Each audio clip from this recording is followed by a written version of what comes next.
Department 15 is now in session. Honorable Judge Halsey presiding. Please be seated and come to order. Good afternoon, everybody. And welcome to Department 15 in the case of the people of the state of California versus Aubrey. And for the retrial of Ms. Aubrey, who is present here in court. As a housekeeping matter, would the prosecution at this time please stand and introduce themselves? Yes, Your Honor. Introducing the 2017 Pacific Grove Prosecution Mock Trial Team. Good afternoon, Your Honor. Kismet Ishik, Prosecution Pretrial Attorney for the people of the state of California. Good afternoon, Your Honor. Sarah Bitter, along with co-counsel Camden Smithrow and Isabel Cushman, representing the people of the state of California. Good afternoon, Your Honor. My name is Dakota Fletcher, and I am Julian Blake. Good afternoon, Your Honor. My name is Tui Bernstein, and I am Officer Hayden West. Good afternoon, Your Honor. My name is Grace Harden, and I am Dana Greyjoy. Good afternoon, Your Honor. My name is Jenna Liebenberg, and I am Lyn Stark. At this time, may our clerk please introduce herself? Yes, please. Good afternoon, Your Honor. My name is Rachel House, and I'll be your clerk for this afternoon's trial. I will be giving visual 2-minute, 1-minute, and 30-second warnings, as well as a visual and verbal statement. At this time, may our coaches please introduce themselves? Yes, thank you. Good afternoon, Your Honor. Elaine McLeaf, Attorney Coach. Good afternoon, Your Honor. Diana Rosenthal, Attorney Coach. Good afternoon, Your Honor. Joy McMurtry, Attorney Coach. Thank you. And at this time, will the defense please introduce themselves? Good afternoon, Your Honor. My name is Alex Paletti, representing Cameron Aubrey. Good afternoon, Your Honor. My name is Anna Gumberg, representing Cameron Aubrey. Good afternoon, Your Honor. My name is Mindy Morgan, representing Cameron Aubrey. Good afternoon, Your Honor. I'm Addison Frank. Good afternoon, Your Honor. I'm Frankie Lyman. Good afternoon, Your Honor. I'm Devon Tyler. Good afternoon, Your Honor. I'm Cameron Aubrey. Good afternoon, Your Honor. My name is Rachel Schroeder, and I will be serving as bailiff. Good afternoon, Your Honor. My name is Megan Coote, and I will be serving as a shadow clerk. At this time, Your Honor, we'd like to introduce our coaches, Mr. Schreier. Good afternoon, Your Honor. And Mr. McCarty. Good afternoon, Your Honor. Good afternoon. And the court has reviewed the cases presented by both counsel for the pretrial motion. This is a motion to exclude evidence of a statement that was allegedly made by Ms. Aubrey. And because this is a defense motion, we'll begin with the defense arguments. Are you ready to proceed? Yes, Your Honor. May it please the court. The defense moves to suppress the statement procured from Ms. Aubrey on March 7, 2016, because it was the fruit of an unlawful stop and an erroneous warrant, and her un-Mirandized statement was made during a custodial interrogation. On March 7, 2016, Officer Hayden West and Ms. Aubrey got into an argument. Officer West said, "I don't like the way you treat your employees," and Ms. Aubrey got angry and started yelling. But wasn't it actually your client, Ms. Aubrey, who came out of the restaurant and initially approached Officer West? Yes, Your Honor. Ms. Aubrey said, "How do you like the food?" Officer West then responded, I like the food all right, but I don't like the way you treat your employees. They're escalating the situation." You may proceed. After Ms. Aubrey started yelling, Officer West said, "Shut up. Do you know who I am? And you won't talk to me that way," before stopping Ms. Aubrey and demanding her ID. Officer West then went to run a warrant check, and she found that there was a warrant for Cameron Aubrey. The only problem was it was for the wrong Cameron Aubrey. Unreasonably relying on that warrant, she arrested Ms. Aubrey and put her in the back of her police car. And is it your position that there was no basis for the fairly unobtrusive detention, simply asking for the ID in order to run a warrant? Your Honor, there was no grounds. Terry v. Ohio permits officers to stop suspects if they have reasonable suspicion of some act of wrongdoing, and then they can perform a protective pat-down for their own safety.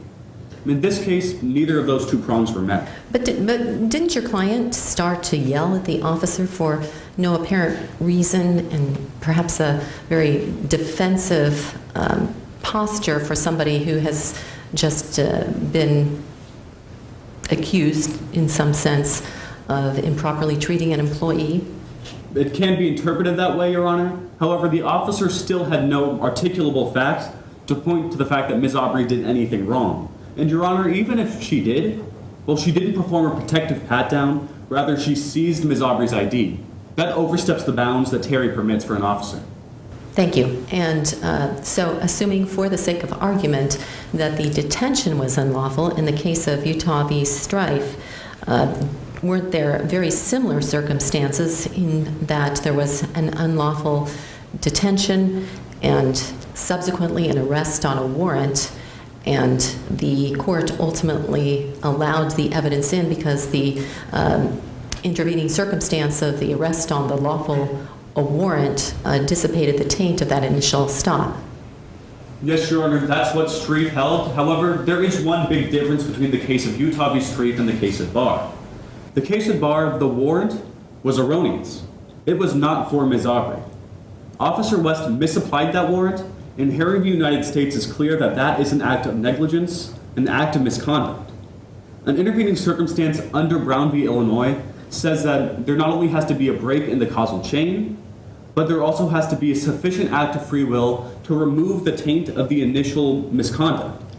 And you mentioned the case of Herring versus the United States, and in that case, wasn't evidence ultimately admitted? And there, as here, there was a warrant. Actually, in that case, the warrant, the officer was told the warrant was for the individual who had come to the police department to obtain some property. There was an arrest pursuant to that that warrant, and the subsequent search revealed drugs. Here, the officer ultimately found out that the warrant was not a lawful warrant, or was not actually a warrant at all. And I believe the court held in that case that that act that did not constitute a willful act of, or a systemic system of negligence, was not going to dissipate the taint, or that was not going to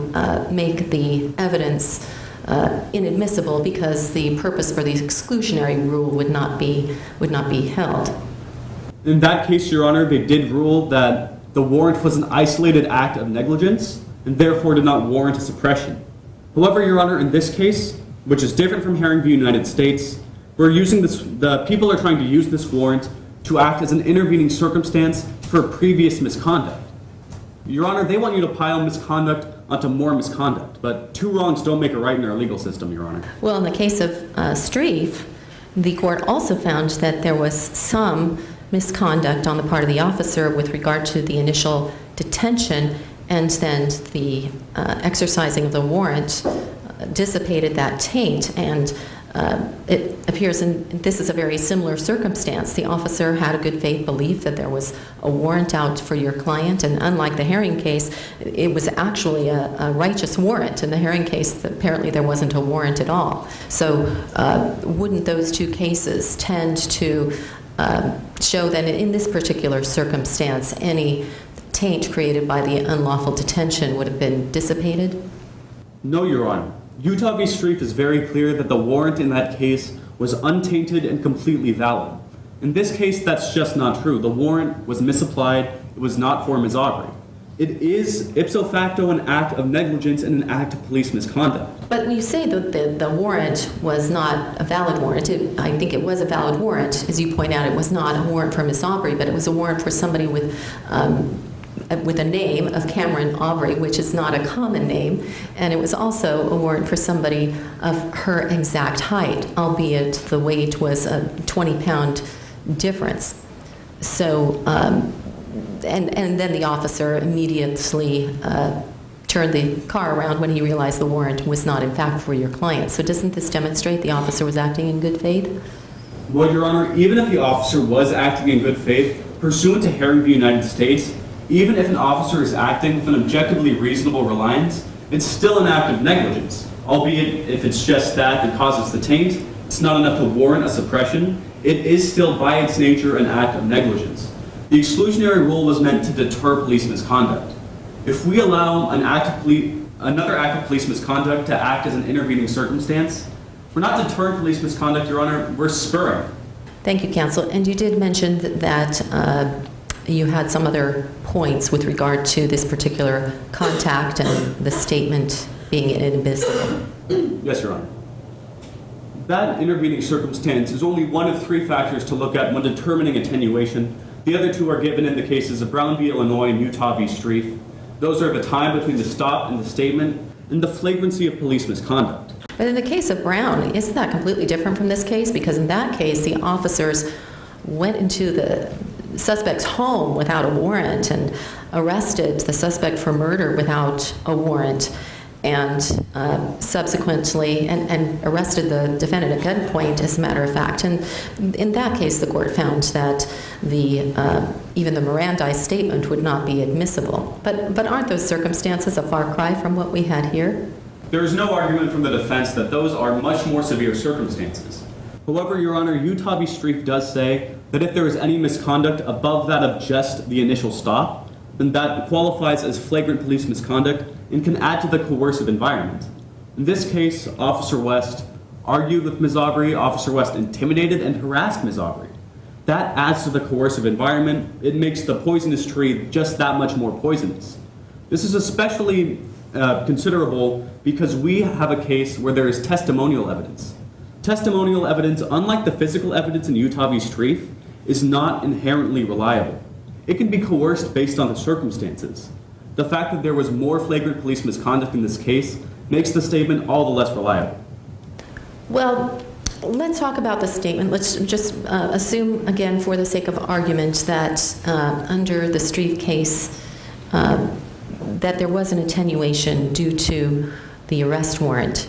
At the time that your client made the statement that you're trying to have excluded, your client was no longer in custody. In fact, the officer had immediately acted upon new information that the person they were seeking had a tattoo. You asked your client to show her arm. She didn't have the tattoo, so he immediately turned the car around and told her it was her lucky day. So would you agree that she was not in custody at that time? No, Your Honor. The officer did turn the car around. However, that does not constitute a release from custody under Thompson v. Keohane. Thompson v. Keohane outlines a two-pronged test to determine custody. First, what were the circumstances surrounding an interrogation? And given those circumstances, would a reasonable person feel at liberty to leave? And I'd like to address those one at a time. Thank you, counsel. The circumstances surrounding this interrogation were that Ms. Aubrey was in the back of a locked, moving police car. She was in a jail cell on wheels. She could not, under any circumstances, get out of that car by her own accord. But she also didn't have to say anything, did she? To get out of the car, Your Honor? No, she didn't have to say anything to the officer. In other words, as I recall, there were no questions being asked of her, and in fact, she was told it was her lucky day. So it was clear that the officer was just trying to provide a courtesy transport back to her business so she could resume the hard work of being a restaurateur. That was not made clear enough in this case. After all of this coercion, just saying it's your lucky day does not constitute for a reasonable person believing they can at liberty say, I want to leave. The officer had mistreated, had harassed, and had intimidated Ms. Aubrey. No reasonable person in her circumstance would feel that she could just ask the officer to leave. And what about, however, the second prong of the test in Keohane, which is whether or not there is an interrogation or its functional equivalent? What is your position with regard to that? Again, there wasn't any question asked. In fact, she was told it was her lucky day, and then the officer made a statement about how she treated her employees, and she, in the files that have been presented, just blurted out the statement that she made.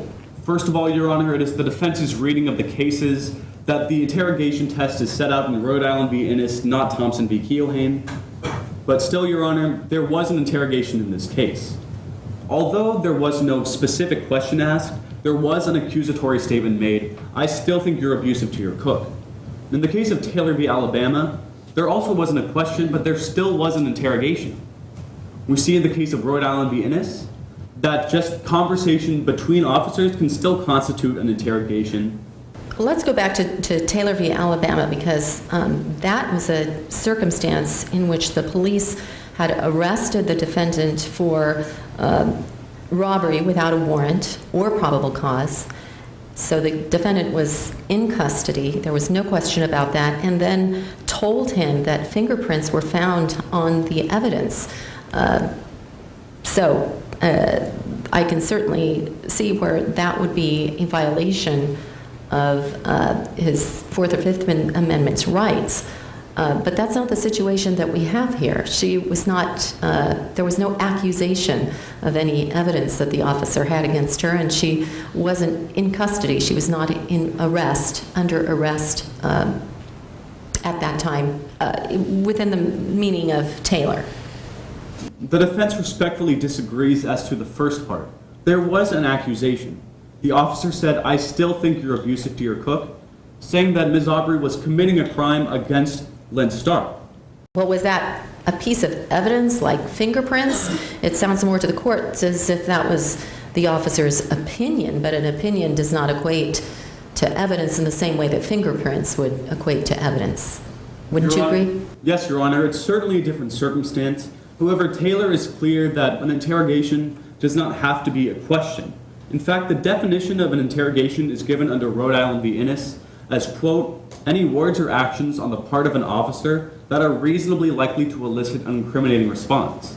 And in Innis, the court found that the statements that were made by the defendant were in fact admissible, although in that case, again, there was no doubt that the defendant was in custody, in fact, for a murder of a taxi driver. He was in the police vehicle, again, in custody, and officers were deliberately making statements to one another about the danger of a child finding the murder weapon, and yet the court did not find that even that was the functional equivalent. Isn't the conduct and the statement we have here much more innocuous than what occurred in the Innis case? No, Your Honor. Actually, it's more severe. First of all, Your Honor, the officer in this case was talking directly to Ms. Aubrey. That's something we don't see in Innis, and that makes the circumstance more coercive. Second, Your Honor, in the case of Rhode Island v. Innis, the officers did not know that what they were saying would appeal to the conscience of the defendant. In this case, Officer West knew all too well that saying, "I still think you're abusive to your cook," would get a heated, angry response out of Ms. Aubrey. Well, how do we know that the officers didn't know that making those statements to one another wouldn't appeal to the emotion of the defendant in that case? Of course, Your Honor, we can't speculate to what they were actually thinking. However, the holding in Rhode Island v. Innis does declare that they did not know what they said would appeal to the conscience of the defendant. And you may proceed. Thank you, Your Honor. We know that this would appeal to Ms. Aubrey's conscience, saying, "I still think you're abusive to your cook," because just 10 minutes earlier, Officer West said, "I don't like the way you treat your employees." And Ms. Aubrey got visibly heated, she got angry, and she started yelling. So that would tend to indicate that she's a very strong person, and simply the officer making a statement about his opinion is not going to necessarily cause her to make a statement that is inculpatory. Maybe not at the front end of that circumstance, Your Honor, but after 10 minutes of a highly coercive atmosphere, and now a more pointed question saying, "I think you're abusive to your cook," now naming a victim as well, that is more accusatory, and it's more likely to elicit an incriminating response, Your Honor. What about the case of Segura versus the United States? In that case, there were some statements made by defendant A that were ultimately excluded, but then there was a defendant B, and the court ultimately found that some inculpatory statements that defendant B made were going to be admissible because there had been some intervening circumstances, a period of time during which defendant B was on defendant B's own recognizance. Isn't that essentially what we have here? That, the officer was no longer going in the direction of the police department. He was going back to the restaurant. Miss Aubrey knew that she was not the person who was the subject of the warrant, so her problem with the officer was essentially over at that point. Your Honor, I believe the court is referring to the case of Wong Sun v. United States, not Segura v. United States, where there was both a defendant A and a defendant B. Correct, I misspoke. Thank you. Furthermore, Your Honor, defendant B is entirely different from Ms. Aubrey in this case, because defendant B was released on his own recognizance, and then he was allowed to go home for 24, 48 hours, and then he voluntarily returned to the police station. That is nothing like what Ms. Aubrey went through in this case. Ms. Aubrey was, first of all, it was not made clear to her that she was actually released from custody, and she was definitely not there voluntarily. She was still trapped in that police car.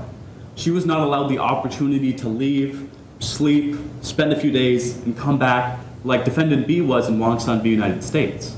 There was a clear break of the causal chain. There was not but-for causation. Here, there's no argument that but the initial stop and but that arrest, the statement would not have occurred. Therefore, it's not on par with defendant B in Wong Sun. Thank you. And did you have any other argument with regard to your position? Yes, Your Honor, I'd like to sum up. Thank you. We see, Your Honor, that the two prongs of the exclusionary rule, the two reasons they were made, was to deter police misconduct and to maintain judicial integrity. In this case, we have not one act of misconduct, but two, and we have a very unreliable statement by its nature from Ms. Aubrey. To deter police misconduct and to maintain this judicial integrity, we ask you to suppress the statement. Thank you. Thank you, counsel. And people.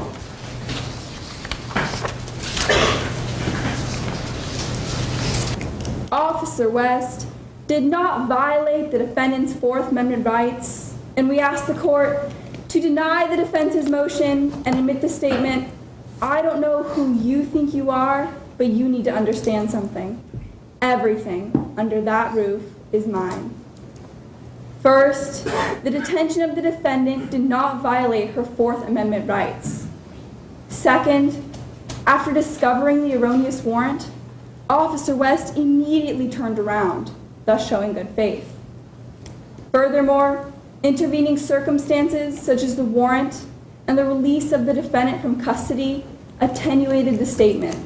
Are you saying, counsel, that the demand of the officer during the initial contact to provide the identification and for him to run a warrant, that was not, are you saying that was not a detention or it was not an unlawful detention? It was a lawful detention, Your Honor. Officer West was acting on specific and articulable facts when she decided to take the defendant's identification.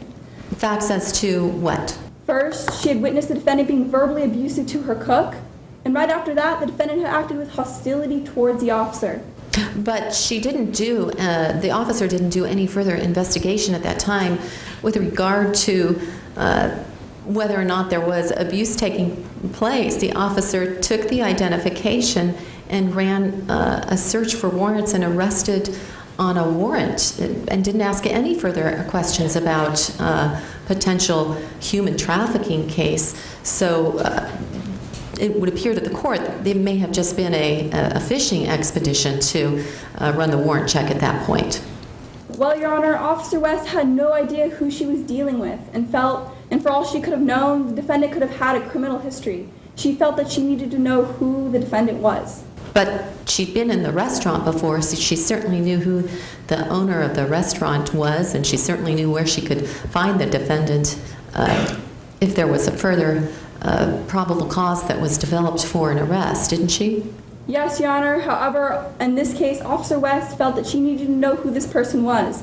And even if the court finds this detention unlawful, there are various factors of attenuation that attenuate the detention from the statement. How does Terry versus Ohio impact your analysis as to the lawfulness of the detention in this case? Well, in the case of Terry v. Ohio, similar to ours, the officer was acting on specific and articulable facts. The officer had witnessed 3 men casing a store, and based on that felt that their safety and the safety of others was at risk and decided to detain those individuals. And the United States Supreme Court found that there was a basis on which the officer, based on the training and experience of the officer could detain and do a pat search for weapons to make sure that there was no threat to the safety of the officer or others. Here, the officer didn't do a pat search, so it wouldn't seem as if the officer had any concern with regard to her safety from the defendant. Well, Officer West didn't feel that the defendant was armed. However, she felt that the defendant was a very hostile individual and that she needed to know who this person was. You may move forward. Even if the court finds this detention unlawful, when Officer West arrested the defendant, the warrant acted as an intervening circumstance. In the case of Herring, the United States, the U.S. Supreme Court held that the warrant was an intervening circumstance because the officer had a good faith reliance in it. In our case, when Officer West received the warrant, the only information at question was a 20-pound weight discrepancy. But in the Herring case, the defendant was in the police station, and the warrant check was run, came back to the defendant, and ultimately, as you've articulated, the court found that there was a good faith belief. Here we have a defendant who is insisting that she didn't have a warrant out, and the description, the physical description, was 20 pounds off. Isn't that a little different in the situation in Herring? Well, Officer West felt that she had all the information she needed. Weight can change, and the height, as well as the unusual name Cameron Aubrey, matched the description. And you may proceed. In the case of Utah v. Streif, the U.S. Supreme Court held that the lawful stop and statement made were attenuated intervening circumstances. In our case, these intervening circumstances was the warrant and the release of the defendant from custody, thus showing good faith and no longer deeming the statement as fruit of the poisonous tree. But in the Streif case, there was a pretty strong dissent from Justice Sotomayor, wasn't there, indicating unlawful stops have severe consequences and target pedestrians in an arbitrary manner. And one of the factual differences between the Streif case and the case here is that, as your opponent has pointed out, in the Streif case, there was a valid warrant. There was a reasonable basis, perhaps, for the initial detention because there was an investigation and a surveillance for drug activity around the home from which the subject exited. Whereas here, there is an argument, and ultimately, the Officer West said, "Do you know who I am?" and was actually yelling at the defendant in this case, and then in an act that appears to be retaliatory and perhaps unprofessional conduct that the exclusionary rule is meant to exclude, demanded her identification. Yes, Your Honor. Even if the detention is found unlawful, Officer West acted in good faith when she was using the warrant. If we look at the case of Herring v. United States, although the warrant was invalid, the officer had a good faith reliance. And similar to our case, Officer West felt that she had all the information she needed, and she truly believed that this warrant applied to the Cameron Aubrey that was in the car. Well, I guess the court's concern and question is whether your assessment that she had all of the information that she needed was in part influenced by a bias that she had already exhibited against the defendant due to the defendant having yelled at her and her having yelled back. There was no bias, Your Honor. Officer West, there were various factors telling the officer that this was the Cameron Aubrey that she believed the warrant was for. First, the height, the name, the unusual name Cameron Aubrey, and although there was a 20-pound weight discrepancy, you cannot tell the exact weight of an individual. This is just merely showing the officer's good faith. Would it be your position that anytime a subject yells at an officer that would provide a basis upon which the officer can run a warrant check?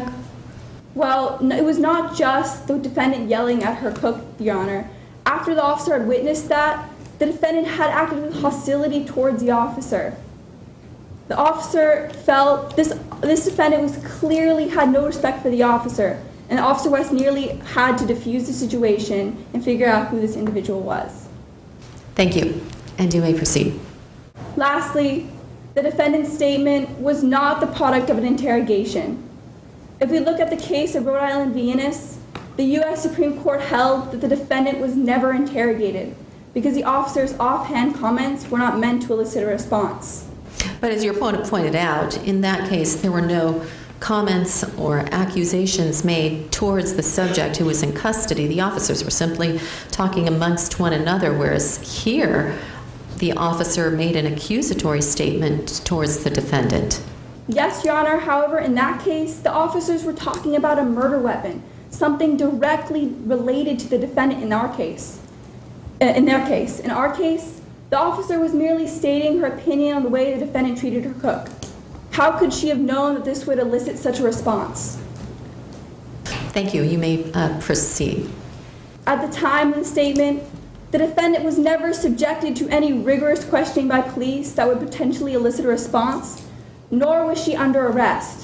But she was in a police vehicle that that had doors that were locked, that could not be opened, certainly while the vehicle was moving, and in fact couldn't be opened until the officer stopped the vehicle and opened the door for her. Isn't that correct? Yes, Your Honor. Although the defendant was in custody, she was no longer under arrest, and she knew she would be released shortly. There are various signs showing the defendant that she was no longer under arrest, including the absence of a tattoo, the officer saying, "It's your lucky day," and the obvious U-turn heading back to the defendant's residence. That statement, "It's your lucky day," would you agree that that could be viewed as an accusatory statement in and of itself? In other words, this is your lucky day because I know you're guilty of something, but I couldn't get you this time.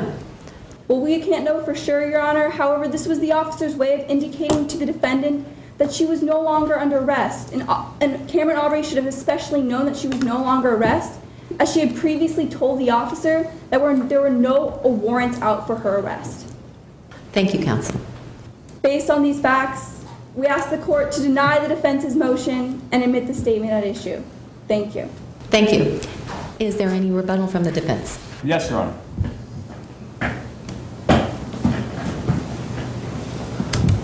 I'd like to start with the initial stop. Opposing counsel has argued that there was reasonable suspicion. But, Your Honor, yelling does not constitute reasonable suspicion. In fact, yelling is a right that Ms. Aubrey has. That is not indicative of any crime, Your Honor, and is not reasonable suspicion. But even if it is, an officer cannot seize an ID as a measure afterwards. They can only perform a protective pat-down. There's no argument that under Terry, there was a Fourth Amendment violation. Now, I'd like to talk about the intervening circumstance the prosecution has brought, a warrant. They cited Herring v. United States and said that an erroneous warrant in Herring acted as an intervening circumstance, but that's not what Herring v. United States says. Herring v. United States, there was no intervening circumstance because it was not a case that dealt with attenuation. Herring v. United States dealt solely with if a warrant is erroneous, can you still act in good faith and can that statement still be brought in?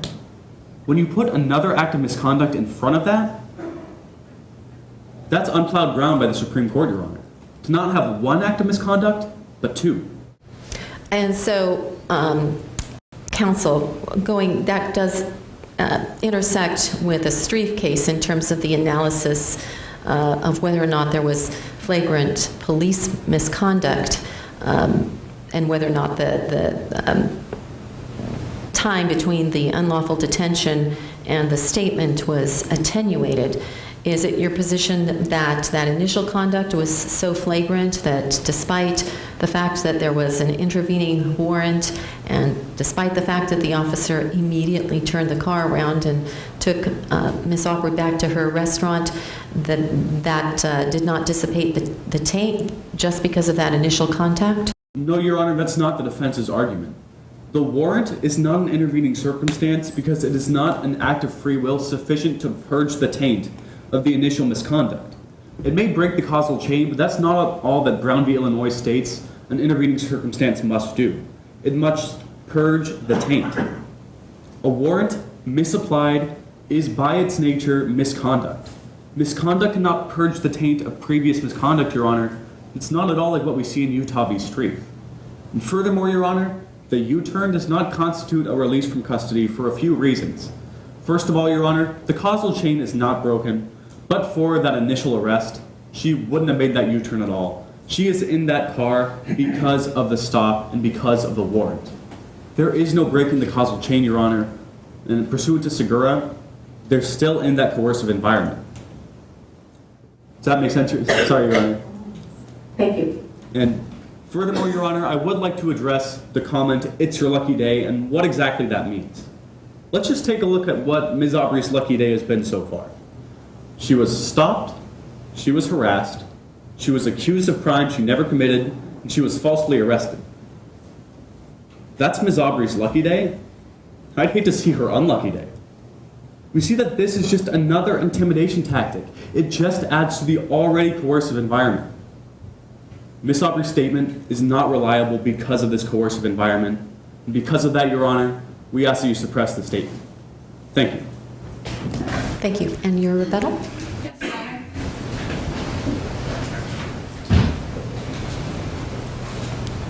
Defense counsel states that Officer West unreasonably relied on the warrant. However, Officer West was acting in good faith. If we go to the case of Herring v. United States, the warrant was invalid. However, the officer had a good faith reliance in the warrant. Similarly, in our case, although the warrant was invalid, Officer West was acting in good faith and believed that the Cameron Aubrey that was in the car was the Cameron Aubrey for the warrant. And counsel, I'm less concerned about the warrant and whether or not the officer should have made an arrest at that point on the warrant. However, I am concerned about what appears to be conduct on the part of the police officer that essentially provoked the altercation. The police officer said, "I hate how you treat your employees," and the police officer got very close to the face of Miss Aubrey, yelling, "You won't yell at me that way. Do you know who I am?" and then demanded her ID. Isn't this really abuse of authority on the part of the police officer? That is serious behavior that the exclusionary rule is meant to deter. Yes, Your Honor. However, Officer West merely felt that she had to raise her voice to get the attention of a visibly hostile individual. Clearly, Cameron Aubrey had forgotten who she was, and in order to get her attention, the officer had to raise her voice to later on diffuse the situation. Thank you, counsel. Secondly, defense counsel states that there was nothing attenuating the detention from the statement. However, we have two main things that attenuate it. First, the warrant, and second, the release of the defendant from custody. If we look at the case of Utah v. Streif, although the stop was deemed illegal, the factors of attenuation separated the illegal stop from the statement. Similarly, in our case, even if the court finds this detention unlawful, there are two main events that separate the detention from the statement. Based on these facts, we ask the court to deny the defense's motion and admit the statement at issue. Thank you. Thank you, counsel. Both sides submitted? Yes, Your Honor. Yes, Your Honor. Thank you. And does either side, I'll begin with the defense, do you wish to confer with regarding any irregularities? No, Your Honor. None from the prosecution, Your Honor. Thank you. And in that both sides have submitted, the courts, of course, cognizant of the fact that none of the authorities is directly on point. I do want to thank both attorneys for your significant preparation, your knowledge of the facts, and your knowledge of the facts not only of your case, but also of the facts of each one of the authorities that you have provided.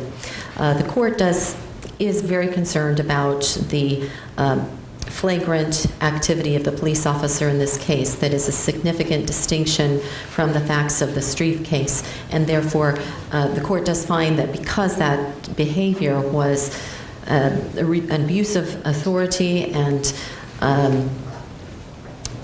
inappropriate conduct, and that the taking of the identification was really a retaliatory act, and furthermore that the subsequent statement that was made in the police vehicle, "I still don't like the way you treat your employees," really circled back to that initial improper and flagrant behavior. The court finds that in this case, the taint was not dissipated, and therefore the court is going to grant the defense motion to exclude the statement. And at this time, do the parties wish to reconfigure their teams? Yes, Your Honor. Thank you. And before we begin, do the people have any exhibits that they would like to be marked for identification? Yes, Your Honor. We would like to mark the exhibits A and B for the purposes of this trial. Any objection from the defense? None, Your Honor. Okay, then the exhibits are so marked, and at this time, of course, the court understands that the charges are as follows. Count 1, the defendant is charged with human trafficking, a felony which is the deprivation or violation of the personal liberty of another with the intent to obtain forced labor or services. Count 2 is a misdemeanor as of false imprisonment, which is the unlawful violation of the personal liberty of another. And to this time, are both sides ready to proceed? Yes, Your Honor. Before we proceed, Your Honor, the defense would just like to inquire on behalf of both parties your preference about moving about the courtroom, approaching witnesses and exhibits. Yes, please feel free to move about the courtroom as you see fit, as long as you stay out of the row of the courtroom. Yes, Your Honor. Thank you. And are the people ready to present their opening statement? Yes, Your Honor. Thank you. Lyn Stark believed that America was a dream where anything was possible. She came to America to fulfill her dream of finding a job and supporting her family back home in Tantera. But instead of finding that dream, Lyn Stark walked into a trap. A trap set by the defendant, Cameron Awbrey. Lyn Stark applied for a position at the Taste of Tantera, a restaurant owned and managed by the defendant. The defendant made it sound appealing, offering full-time employment, increasing salary, and the opportunity for Lyn Stark to bring her family to the United States. It seemed too good to be true. And Your Honor, it was. Over the next few months, Lyn Stark was trapped in the Taste of Tantera, forced to live in this small, moldy room above the restaurant, while Cameron Aubrey cut her pay, forced her to work more than 90 hours a week, and made threats to have her deported while keeping a hold of her visa and her passport.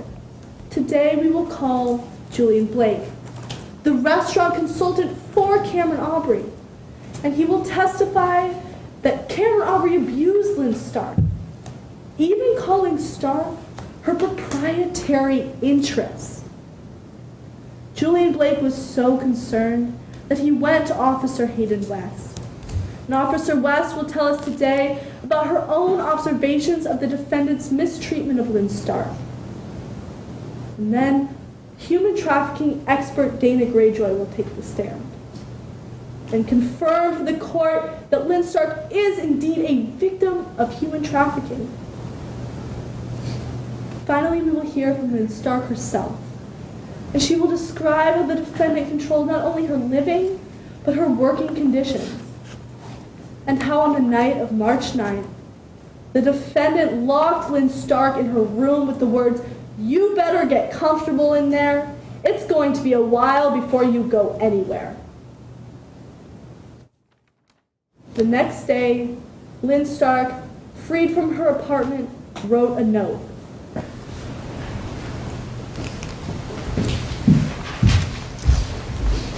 Your Honor, this note read, "Please help me. I am being treated like a slave." Lyn Stark wrote this note and slipped it to Officer Hayden West, a frequent patron of the Taste of Tantera. Lyn's note started Officer West's investigation and has led to the charges in court today. Today, the defendant is charged with 1, human trafficking, and 2, false imprisonment. After seeing all the evidence today, we will ask that the court find the defendant guilty on both charges beyond a reasonable doubt. Thank you. Thank you, counsel. And would the defense like to present their opening statement at this time? Yes, Your Honor. You may proceed.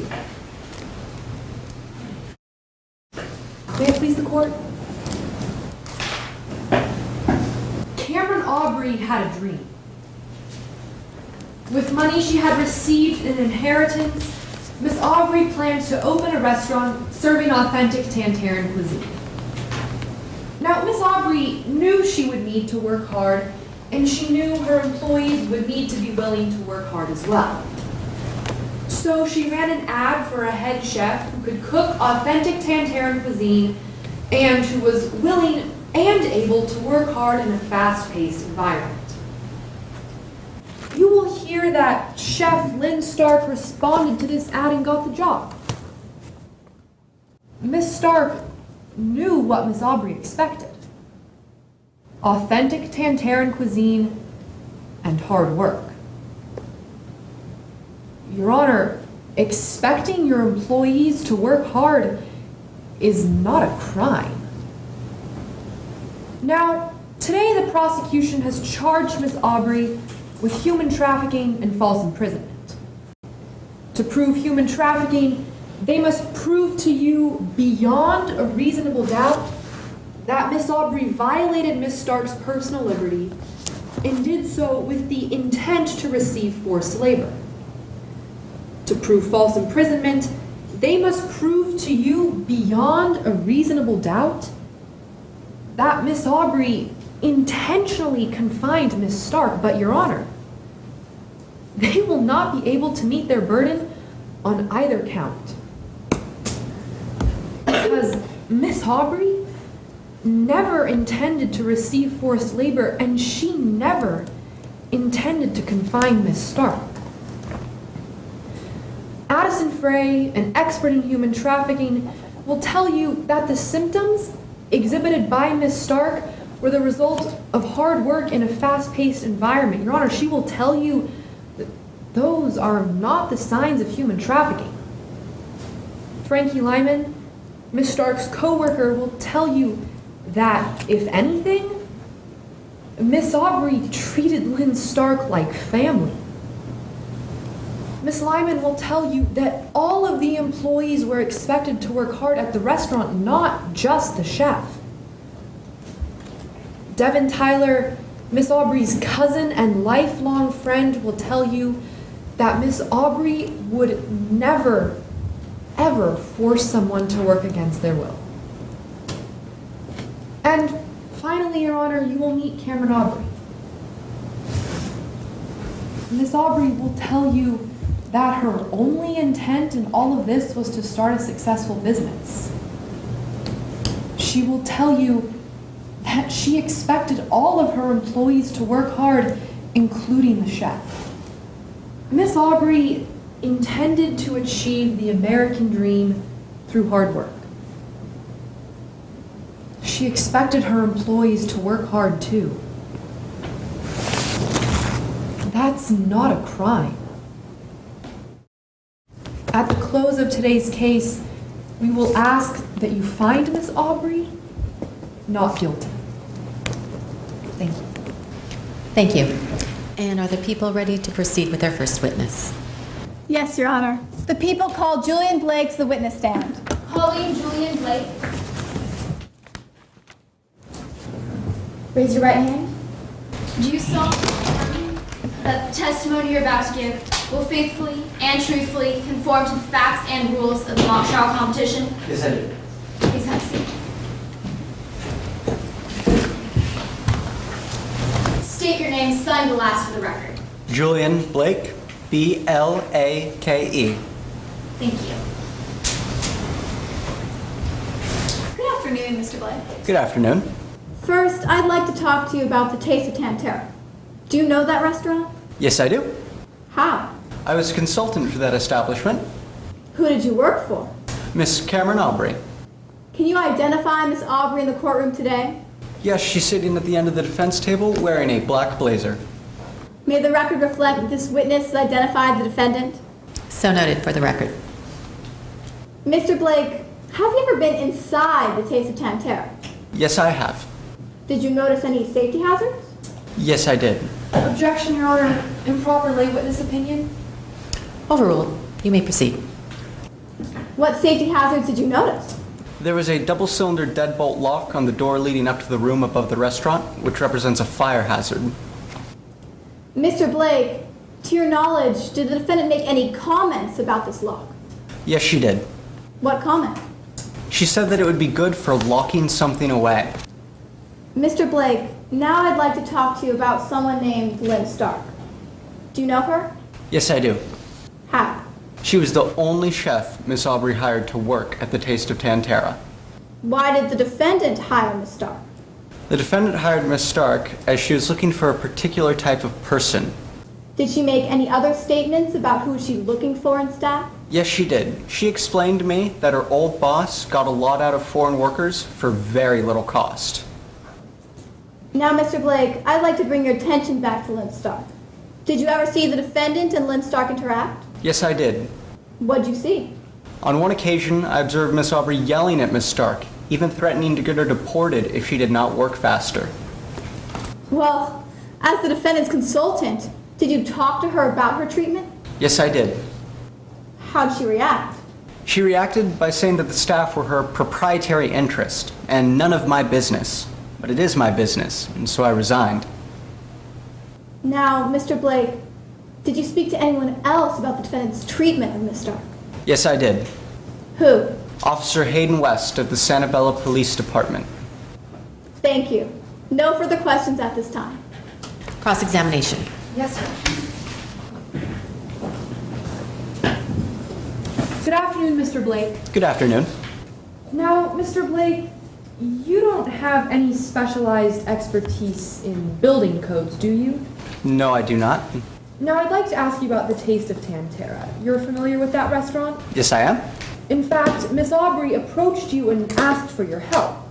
That is correct. She wanted your help getting the business off its feet? That's correct. So she hired you. Yes, she did. Now, on direct, you mentioned that Miss Aubrey told you she was looking for a very particular kind of person. That is correct. She wanted hard-working employees. Is that true, Mr. Blake? Yes, that is true, for very little cost. But specifically, Mr. Blake, she wanted hard-working employees. That is correct. Now, you weren't at the restaurant all the time, were you? No, I was only there for about 3 days a week, 3 hours a day. And you resigned in December, Yes, that's correct. which was about a month after the restaurant opened. That is correct. And then you went to the police in March. Yes, I did. So, Mr. Blake, between the time you left the restaurant in December and then went to the police in March, you observed no additional interactions between Miss Aubrey and Miss Stark. Is that correct? That is correct. Now, Mr. Blake, you had access to the office in the restaurant. Is that true? Yes, that is. You kept your files in there? That is correct. Thank you, Mr. Blake. Nothing further, Your Honor. Any redirect? Yes, briefly, Your Honor. Mr. Blake, defense counsel brought up the time difference between when you resigned and when you went to the police. Why did you only go to the police in March? I went to the police in March because I could clearly see that the treatment Miss Stark was receiving from Miss Aubrey had not improved. She was still yelling at Miss Stark, mistreating her, and I had to do something. I had to go to the police and make them aware of the working conditions at the Taste of Tantera. Mr. Blake, did you witness any interactions between the defendant and Miss Stark between the time you resigned and the time you went to the police? Yes, I did. What did you see? Well, on March 7th, I observed Miss Aubrey yelling at Miss Stark, and I could clearly see that the working conditions and the interactions thereof had not improved between Miss Aubrey and Miss Stark. So that's why I went to the police. Thank you, Mr. Blake. No further questions. May this witness please be excused? Yes, thank you. And you may call your next witness, counsel. Yes, Your Honor. The people call Officer Hayden West to the witness stand. Calling Officer Hayden West. State your name, spelling the last for the record. Hayden West, W-E-S-T. Thank you. Good afternoon, Officer West. Good afternoon. What is your occupation? For 7 years, I've been an officer for the Sanibel Police Department. And do you have any experience in investigating human trafficking? Yes, ma'am. I had a day-long post-certified course in human trafficking. Now, are you familiar with Lyn Stark? I am, ma'am. How so? She is the head chef at the Taste of Tantera, a restaurant I often ate at. Are you familiar with the restaurant's owner, Cameron Aubrey? Yes, ma'am. Did you ever see interactions between Cameron Aubrey and Lyn Stark at the Taste of Tantera? I have, ma'am. Did anything stand out to you about these interactions? Yes, on several occasions, I saw the defendant yelling at Miss Stark, telling her to work faster and threatening to dock her pay. Now, did you ever search the Taste of Tantera? I did, ma'am. Your Honor, may this witness approach Exhibit A? Yes. Do you recognize this exhibit? I do, ma'am. It is an accurate depiction of the Taste of Tantera floor plan. Now, why did you search the Taste of Tantera? For 2 reasons. On March 9th, Julian Blake came to the police station with a complaint regarding the treatment of Lyn Stark by Cameron Aubrey. And the second was I went back the next day to investigate for myself. And that time, Lyn Stark passed me my food, which she never did before. And under my plate, she secretly slipped me a note. Now, Officer West, turn your attention to Exhibit B. Do you recognize this exhibit? Yes, ma'am. It is an accurate depiction of the note Miss Stark gave to me that day. Thank you.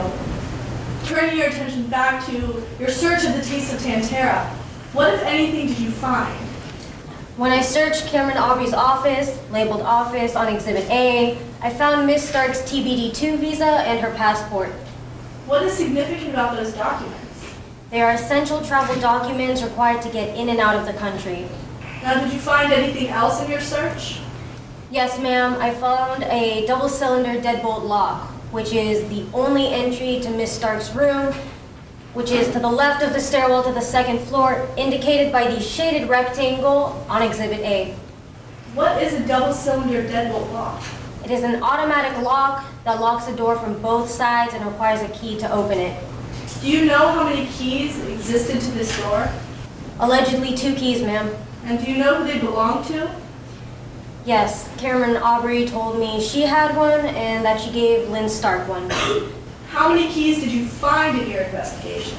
Only one, ma'am. Where was it? On Cameron Aubrey's personal keyring. Thank you. No further questions at this time. You may be seated.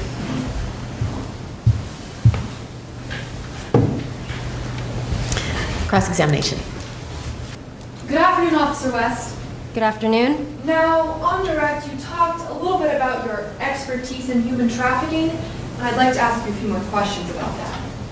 You attended a 1-day training course on the subject? Yes, ma'am. So everything you know about human trafficking, you learned in that 1-day course? Yes, ma'am. Now, in that course, you learned that potential victims are often afraid to communicate with the outside world. Correct. But when you went to the Taste of Tantera, Miss Stark never had any problems talking with you, did she? On the several occasions that I attended, yes. So Miss Stark never had any problems talking to you? No, ma'am. Now, when you went to the Taste of Tantera, you were always in uniform, true? I believe so. Now, Miss Aubrey never told you to leave, did she? No, ma'am. Now, I'd like to invite your attention to March 10th. You searched the Taste of Tantera on that day? Correct. You also searched Miss Aubrey's home? Yes, ma'am. And in the search of both the Miss Aubrey's home and the restaurant, you found Miss Stark's travel documents. Is that true? I did. You didn't find those documents in Miss Aubrey's home, right? No, ma'am. You found them at the restaurant? In her office, yes. You found Miss Stark's travel documents in the same place she worked? Correct. Those documents weren't locked away, were they? They were in a file on her desk. They weren't locked away? No, ma'am. Now, you were also looking for a key on a red lanyard. You didn't find that in your search of the restaurant? I did not. And you didn't find that when you searched Miss Aubrey's home? No, ma'am. Thank you, Officer West. Nothing further, Your Honor. Any redirect? None needed, Your Honor. May this witness be excused? Yes. Thank you. Thank you. And you may call your next witness. Prosecution calls Donna Greyjoy to the witness stand. Calling Donna Greyjoy. State your name, spelling the last for the record. Dana Greyjoy. Greyjoy. Good afternoon, Miss Greyjoy. Good afternoon. What do you do for a living? I actively work with victims of human trafficking, and I also teach seminars on identifying and combating instances of human trafficking. Have you qualified as an expert in court before? Yes, I have testified as an expert witness in 27 different cases, 15 times for the prosecution and 12 for the defense. How are you involved in today's case? On March 11th, I interviewed Lyn Stark and also inspected her living conditions and formed an opinion on whether she is or is not a victim of human trafficking. Ms. Greyjoy, what is human trafficking? Human trafficking is essentially a modern-day form of slavery. It is the use of duress, deception, or force to make victims do work against their will, oftentimes found in domestic services as well as food services. Now, what do human traffickers look for when locating a victim? Traffickers will target people who are especially vulnerable. Was Lyn Stark a vulnerable person? Yes, Lyn Stark was 25 years old, new to a country she had never experienced, far away from her friends and her family. She was also experiencing severe financial instability, making her very susceptible to exploitation. Now, how are human trafficking victims controlled by their trafficker? Oftentimes, traffickers will take possession of their victims' government identification documents. They will also require their victim to live on the site of their employment. They will also make threats and promises towards their victim. Was this the case with Lyn Stark? Yes. Before taking the job, one of the requirements was that she live in the room provided to her by Cameron Aubrey. She also had threats and promises made towards her, and upon taking the job at the Taste of Tantera, her government identification documents were taken by the defendant. Now, Ms. Greyjoy, how much was Lyn Stark paid? While working, Lyn Stark received $2.29 per hour. What was minimum wage while she was employed? While employed, minimum wage was $9 an hour. Objection, relevance? Overruled. You may proceed. So, hypothetically, if Lyn Stark had been paid minimum wage, what would she have been making? Working 90-hour work weeks with 4 weeks in a month, Lyn Stark should have been making $3,200 per month without compensation for overtime work.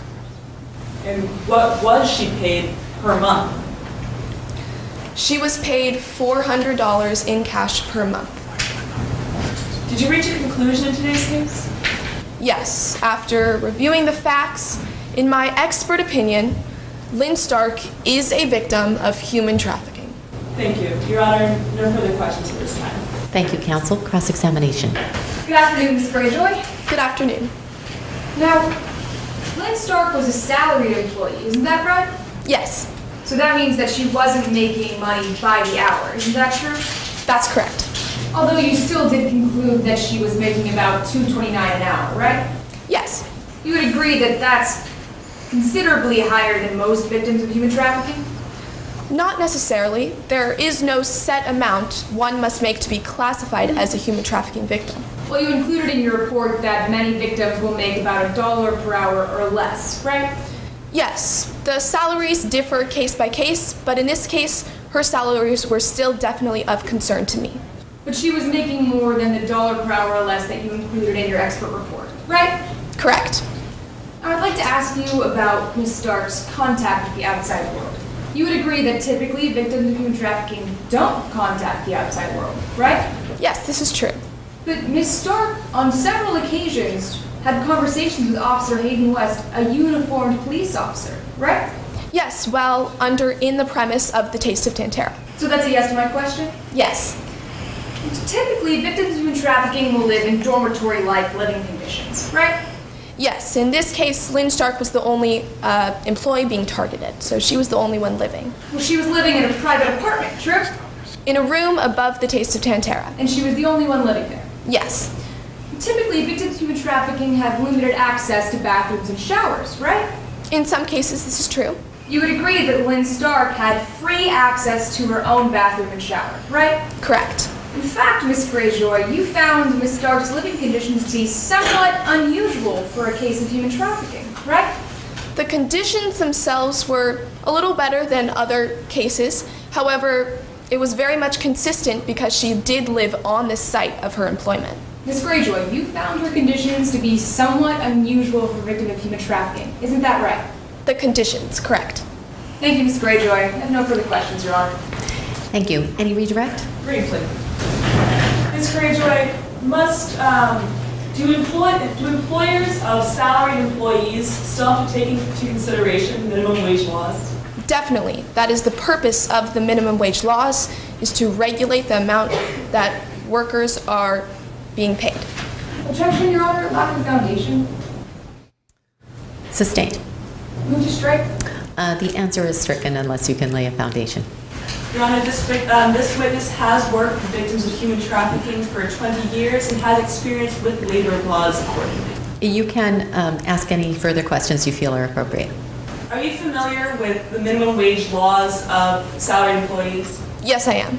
And so do employers of salaried employees still have to take into consideration minimum wage laws? Definitely. Now, finally, Ms. Greyjoy, did any of the questions Ms. Gumbert asked you on cross-examination make you change your opinion in any way?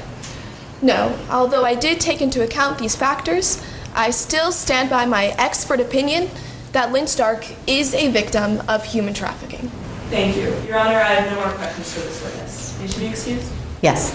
And you may call your next witness. The prosecution would like to call Lyn Stark. Calling Lyn Stark. State your name, spelling the last for the record. Lyn Stark, S-T-A-R-K. Good afternoon, Ms. Stark. Good afternoon. Are you familiar with the Taste of Tantera? Yes, I am. How? I used to work there as the only chef. And who were you employed by? I was employed by Miss Cameron. Did the defendant interview you before you took the position? Yes, she did. What did the two of you discuss? Miss Cameron asked me questions about my personal background and my desperate financial situation. And do you remember any of those questions specifically? Yes, she specifically asked me if anybody in Little Tantera would miss me if I were gone. Did the defendant offer you anything when you took the position? Yes, Miss Cameron offered to bring my family to the United States. When you took the job at the Taste of Tantera, did she require anything from you? Yes, Miss Cameron took my visa along with my passport, and I never got those back. Where did you live while working at the Taste of Tantera? I was required to live in the room upstairs of the restaurant. Could you describe your living conditions to the court? My room was dark and dingy. I had a small fold-up bed in the corner with security bars on the windows, and my bathroom door was missing. And I was always required to leave the downstairs door open at all times. Did you ever discuss your living conditions with the defendant? Yes. I told Miss Cameron about my many problems in my apartment, so I offered by paying rent. But Miss Cameron just laughed at me as she said, "With what money?" Did she pay you to work at the Taste of Tantera? Yes, she did. How much? I was only paid $500 in cash for the first month of November, and Miss Cameron promised to pay me more later, but the following months, I was only paid $400 in cash. How many hours per week were you working? I worked 90 hours a week, and I was supposed to get Sundays off, but Miss Cameron forced me to work anyways. Did you ever ask for any time off? Yes, I did. Why? In early March, I found out that my sister, May, back in Tantera, she was dying. And I wanted to see her again, even if it meant that this would be the last time that I would. So I asked Miss Cameron for my government documents back. Your Honor, I object to relevance. Overruled. You may continue. How did the defendant respond? Miss Cameron refused to give my documents back, and she became very angry, and she told me I was not allowed to leave under any circumstances. What did you do? I was so scared, so I went back up to my apartment, and Miss Cameron slammed the door behind me, and I heard her yell, "You better get comfortable here. It's going to be a while before you go anywhere." What happened the next morning? The next day, I walked downstairs, and I saw that the door was still closed and locked. So I went back up to my room to get my key, but it wasn't there. When was the last time you saw that key? I saw my key the morning before, on March 9th. Miss Stark, were you ever released from your room? No, not at first. But at around 7 a.m., Miss Cameron came and opened the door. Stop. No further questions. Cross-examination. May I proceed? Yes, thank you. Good afternoon, Ms. Stark. Good afternoon. The Taste of Tantera wasn't your first job in the United States, right? Yes, that's correct. You had a job before at a hotel? Yes, this is correct. And you were working as a housekeeper? Yes, I worked as a housekeeper at the hotel. Isn't it true that you were laid off from that job? Yes, I was. Ms. Stark, you weren't deported after that, were you? No, I was not. You were given time to find another job, right? Yes, I was desperate for any sort of job at that time. And you saw the ad in the newspaper for the Taste of Tantera position, true? Yes, I saw that ad. And you applied for the job? Yes, I was so desperate. And you scheduled an interview with Miss Aubrey, right? Yes, she held an interview for me. And in that interview, Miss Aubrey told you that if you took the job, you'd be living in an apartment above the restaurant, right? Yes, in order to take the job, I had to live in the room. So you knew that going in? Yes, I did. She also told you in the interview that she wasn't sure how much she'd be able to pay you month by month, right? Yes, but I was so desperate for any sort of income at that time. But you knew going in that Miss Aubrey wasn't sure how much she'd be able to pay you month by month, right? Yes. And once you started working at the Taste of Tantera, you were working in the kitchen, right? Yes, I was. And Miss Stark, isn't it true that Miss Aubrey would let you make phone calls to your family in Tantera? Yes, she would, only sometimes though. And you made phone calls from the telephone in Miss Aubrey's office, right? Yes, that was the only telephone I could use. And that was the telephone in the restaurant, right? Yes, I didn't have one. And you had a coworker, Frankie Lyman, true? Yes, this is correct. In fact, you were friends with Miss Lyman? Yes, we were friends. You left the restaurant on several occasions with her, isn't that right? Yes, I needed to deposit money to my family, so when I was done working, I would go to the bank with her after each month. You appreciated her friendship, right? Yes. But you never told her that you needed help from Miss Aubrey, did you? When I confided in her, and she didn't help me, so I needed someone who would. Miss Stark, you never told her that you needed assistance from Miss Aubrey, did you? No, because when I confided in her, she didn't help me. Oh, I'd like to ask you about one night in particular, March 9th.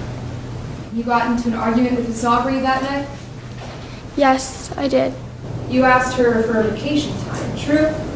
No, I asked her for time off to visit my dying sister in Tantera. So it's your testimony that you told her why you wanted to leave the restaurant? Yes. And that's when she got a little angry, right? Yes, she became very angry at me. You were angry too? I was so upset that she wouldn't let me leave. So is that a yes to my question? You were angry too? I was angry and upset, yes. And that's when you ran up to your apartment? Yes, I was so scared, so I went back up to my room. And it wasn't until the next morning that you realized you were locked in, right? Yes, that's correct. Miss Aubrey let you out at about 7? Yes, this is correct. And she asked you if you were missing your key, right? She laughed at me as she said that. Miss Stark, that wasn't my question. She asked you if you were missing your key, right? Yes, she asked and laughed at me as she said, missing your key. So that's a yes to my question? Yes, it is. And Miss Stark, she had given you a key the day you moved in, right? Yes, she did. You couldn't get out on March 10th because you couldn't find that key, right? Yes, that's correct. Thank you, Ms. Stark. No further questions, Your Honor. Thank you. Any redirect? No, Your Honor, may this witness be excused? Yes. And do the people have any additional evidence? Yes, the prosecution would like to put exhibits A and B into evidence. Any objection from the defense? Yes, Your Honor, we object hearsay to Exhibit B. And is the exhibit being admitted for the truth of the matter or for some non-hearsay purpose? Your Honor, Exhibit B is being offered for the non-hearsay purpose of state of mind of the writer Lyn Stark. Any response? Yes, Your Honors, if it's coming in under the state of mind exception, then it would be coming in for the truth of the matter asserted. I understand your argument, but I think there is a fine distinction. I am going to allow it for the very limited purpose of Ms. Stark's state of mind. Thank you. Yes, Your Honor. At this time, the prosecution rests. Thank you. And is the defense ready to call their first witness? Yes, Your Honor, the defense calls Addison Frank to the stand. Calling Addison Frank. What do you do for a living? I'm a therapist and a consultant. I work in private practice, specifically with victims of violent crime and human trafficking. Could you please explain to the court your training and experience in this field? I received my undergraduate degree in psychology and my master's in social work. After that, I completed my residency hours at the California University Medical Center, and now I work in private practice as a therapist and consultant. Have you ever testified as an expert witness before? Yes, ma'am, in 10 trials and many other sentencing and post-conviction hearings. And how are you involved in today's case? I was called in to reevaluate the findings of the prosecution expert, Miss Greyjoy. Do you agree with Ms. Greyjoy's findings? No. Why not? Miss Stark was a compensated employee who had a legitimate employment relationship with her boss, Miss Aubrey. On top of that, she was provided with an adequate apartment to live in and had unrestricted access to the outside world. Let's take those one at a time.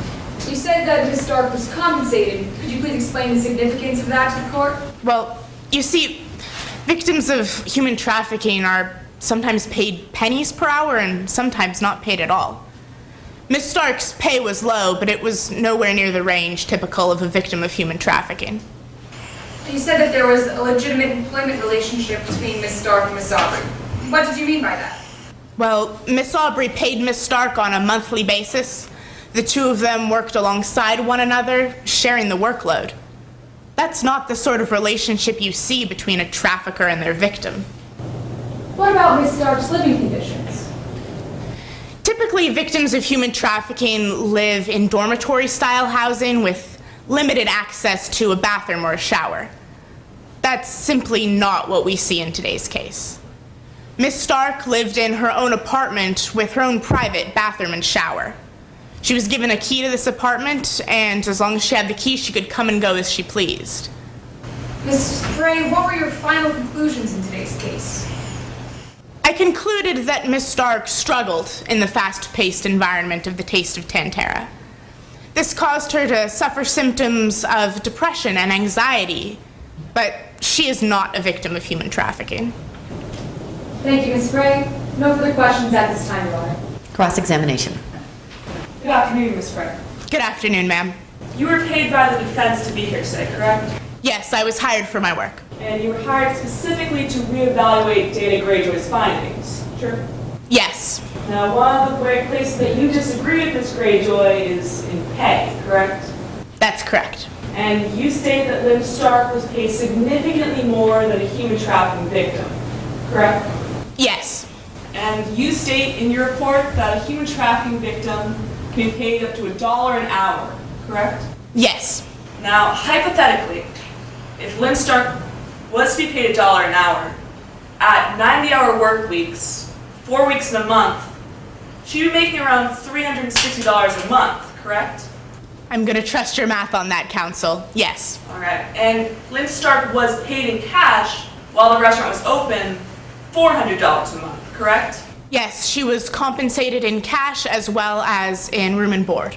And so her cash compensation is only $40 more than what she'd be making at human trafficking wage, correct? Taking into consideration only her cash compensation, that's correct.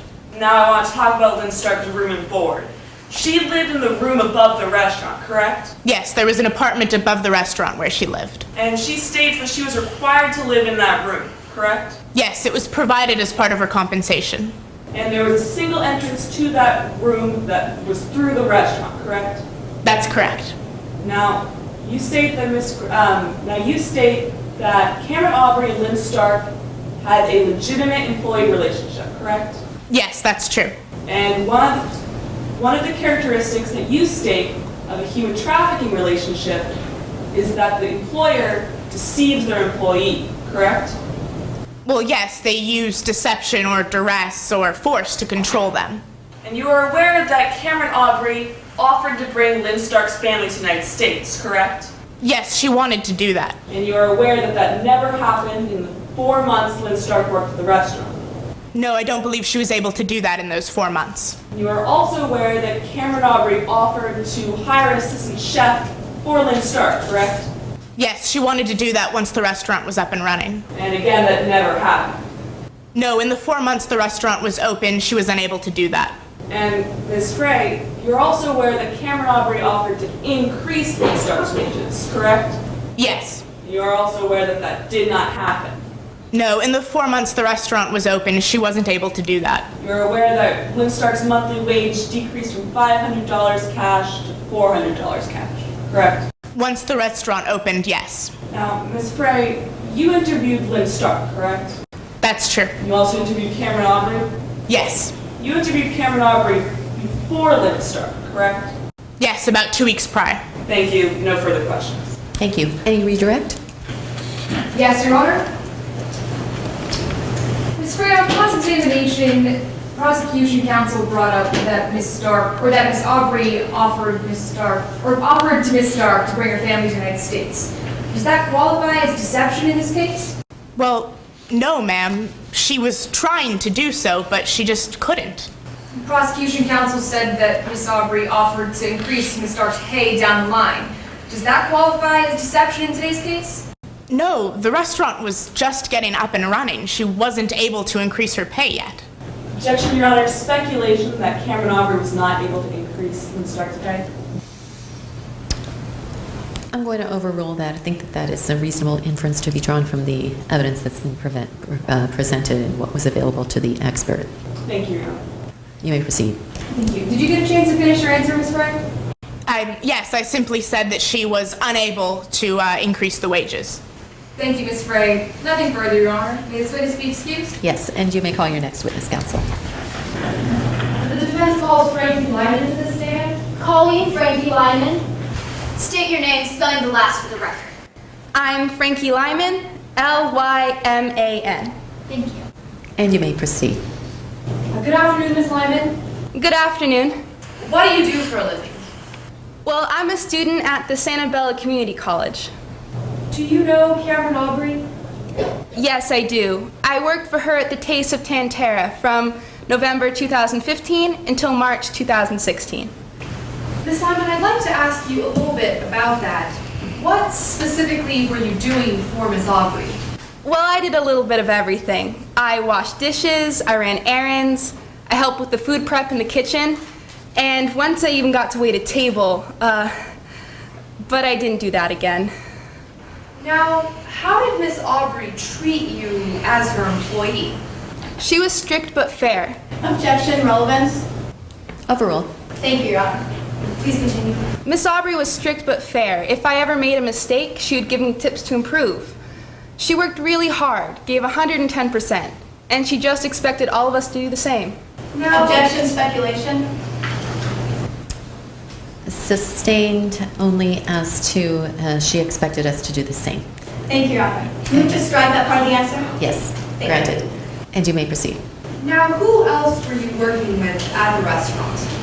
There was a few of us, but I became good friends with our chef, Lyn Stark. And did you ever have the opportunity to observe the way Miss Aubrey and Miss Stark interacted? Yes, we all worked together. Could you tell us just a bit about what you noticed? Well, sometimes Miss Aubrey would get angry or yell at Lyn, but that's just how she was. If anything, she treated Lyn better than the rest of us. How so? Well, each employee got 1 free meal per shift, but Lyn could eat as much food as she wanted whenever she wanted to. She also got to live in the apartment upstairs rent-free. Now, Miss Lyman, did Miss Stark ever confide in you? No. Now, I want to ask you about one occasion with Miss Stark in particular. Do you remember a conversation you had with her in early March? Yes, I do. She was worried about leaving the country. And did she ever mention anything to you about her sister being sick? No, I don't remember anything like that. Now, during the course of your friendship with Miss Stark, did she ever tell you that Miss Aubrey was exploiting her? No, nothing like that. Thank you, Miss Lyman. Nothing further, Your Honor. Thank you. Cross-examination. Good afternoon, Miss Lyman. Good afternoon. I'd like to talk to you about the taste of Tantera. You were a part-time worker there, right? Yes, I worked when I didn't have classes. So sometimes you were there early for the lunch shift? Yes. And sometimes you were there later for the dinner shift? Yes, exactly. But whenever you were there, Lyn Stark was there? Oh yes, she was our chef. Exactly. Lyn Stark worked more hours than you. Yes, she was a full-time employee. And she was a cook? Yes, she was our chef. So she got free food for each meal? Yes, as much as she wanted to. Well, you only got one because you were a part-time employee, correct? Well, because I was an employee, yes. Now, I'd like to talk more about Lyn Stark.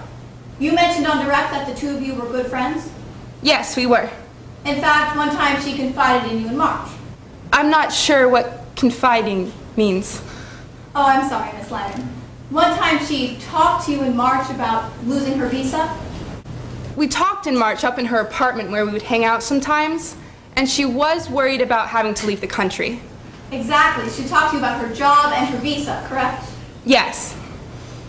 And when she was talking to you, tears were streaming down her face. Yes, she was desperate. Now, Miss Lyman, I'd like to bring your attention to what you observed on the evening of March 9th. On that evening, you saw the defendant leave Miss Stark's apartment? Yes, I did see Miss Aubrey. And at that time, Miss Stark was out with the trash? Yes, she was outside the restaurant. Now I'd like to bring your attention to the next morning, on March 10th. On that morning, you saw the door that leads to Miss Stark's room closed. Yes, I did. And that door was never supposed to be closed? No, I was never supposed to close it. Exactly. There's even a sign on the door saying the door was never supposed to be closed. Yes, Miss Aubrey put up a sign. Then later, you saw the defendant and Miss Stark talking outside of that door. Yes, I did. And the defendant said something about a key. Yes or no? Yes, she did. Thank you, Miss Lyman. No further questions. Any redirect? Yes, Your Honor. Miss Lyman, on March 9th, when you saw Miss Aubrey coming down the stairs from above the restaurant, did you see a key in her hand? No, I didn't see any key. Thank you, Miss Lyman. Nothing further, Your Honor. May this witness be excused? Yes, and you may call your next witness. The defense calls Devon Tyler to the stand. Calling Devon Tyler. State your name, spelling the last for the record. Devon Tyler, Tyler. Thank you. May I proceed, Your Honor? You may. Good afternoon, Miss Tyler. Good afternoon. What do you do for a living? I currently manage a boutique hotel in Santabella. Do you know Cameron Aubrey? Yes, Cameron's my cousin. Have you ever worked with her before? I did work with her on the beginning stages of her restaurant, The Taste of Tantera. How were you helping her? Most notably, I was helping her with the hiring process. I suggested she place an ad in Little Tantera to try and attract authentic Tanteran chefs. Did she end up hiring a chef? Chef Lyn Stark. Was Miss Stark qualified for the job? Well, Chef Stark's food was amazing. I have no question about her skill in that regard. However, in terms of the fast-paced environment of the restaurant, I was concerned she wasn't qualified for that. Did you ever see your cousin and Miss Stark interact? Yes, I did. What did you notice? Initially, they got along great. How could you tell? Well, I would often see them working on the menu together. They were laughing, dreaming about the future of their restaurant. Objection, speculation as to dreaming. Any response? Yes, Your Honor, she saw them talking about their future plans for the restaurant. I believe dreaming is just a word to describe that. I'll allow it for that limited purpose. Thank you, Your Honor. So the objection is respectfully overruled. You may proceed. Did you get a chance to finish your answer? I was just saying that I would see them laughing and really looks like they were having a great time working on their restaurant together. Did you ever notice a change? I did. Unfortunately, Cameron continued to give Chef Stark constructive feedback, but Chef Stark's response was to argue with her boss. Ms. Tyler, are you aware of what your cousin's been accused? Yes. Is forcing someone to work against their will consistent with the Cameron you know? No. Look, I've known Cameron my whole life. She's kind, loving, she's generous. This is not Cameron. Thank you, Ms. Tyler. I have no further questions at this time, Your Honor. Thank you, counsel. Cross-examination. Good afternoon, Ms. Tyler. Good afternoon. You and the defendant are cousins, correct? Yes. And sometimes you gave your cousin business advice? Yes, I did. About how to handle the visa per employee, Lyn Stark?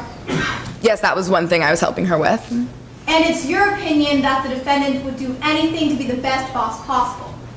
Sure. But it's also your opinion that she didn't follow your advice with the visa?